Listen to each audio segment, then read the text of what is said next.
What do you think about the Fed? Was it the pivot that we all think it was, and was it too soon and too much? Well, Steve, as you know, this was quite a pivot and surprised a lot of us who were thinking that the Fed was going to be focusing still on inflation. And I think the message from Chair Powell is that he's pretty convinced that inflation is on a downward path. It's not quite there yet, but there's enough there that they can now shift from an inflation bias to a more balanced dual objective of bias and worry about the real economy. And I think one reason for that is because the Fed is always laser focused on what's happening to the real interest rate. And real interest rates have really gotten quite high. If you look at the 5-year maturity, which is where most loans and business borrowing is occurring, it's well over 2%. And as you know, in normal times, that real interest rate for that maturity is somewhere between 3/4 and maybe 1% and 1.5%. So I think we're well above that. And the Fed, I think, is very concerned that they may be maintaining too long, too tight, and that may actually put a downward spin on the economy. And Chair Powell said as much. He said, we're now putting rate cuts on the table.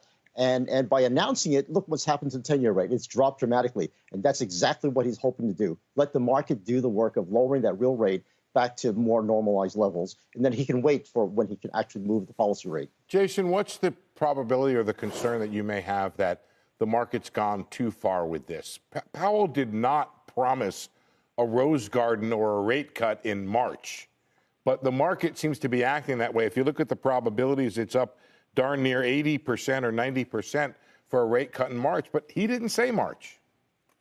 Yeah, look, I have to admit, I feel a little bit like the Grinch sitting outside of Whoville right now. I tend to agree with what Bill said in that, the Fed knows they've taken rates really high to a point where it's damaging to the economy and they need to pull it back in. But there's just such a distance to come in at this point in time.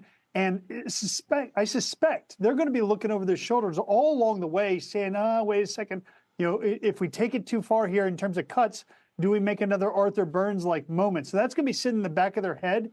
And our suspicion is that there's just a lot of pressure on the economy from higher rates and from tighter monetary policy conditions that still have yet to find their way all the way in. And they just can't unwind it fast enough, truthfully, in order to get to where they want to get. They're trying to thread a needle here. And this is difficult. And the markets are basically saying, it's done. We're good. We're going to move on from here. That doesn't seem about right. And Jason, there's something in what you're saying that I've been pondering. I feel like this is a very Steve Leisman kind of thing to ponder, but we've seen rates fall substantially. Yes, that's supporting equities, all of this kind of hopium into next year. But to have a 10-year still, call it 4%, you call it 3.5% if you want, is that still a cost of capital that you think companies will be comfortable with or choke on? Look, they're going to feel a lot more comfortable about 4 than they are about 5.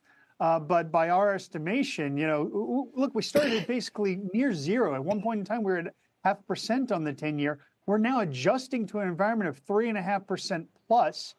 We think kind of fair value on short term is somewhere in the 3.5 range. Fair value on longer term, like 10 years, is somewhere around 4.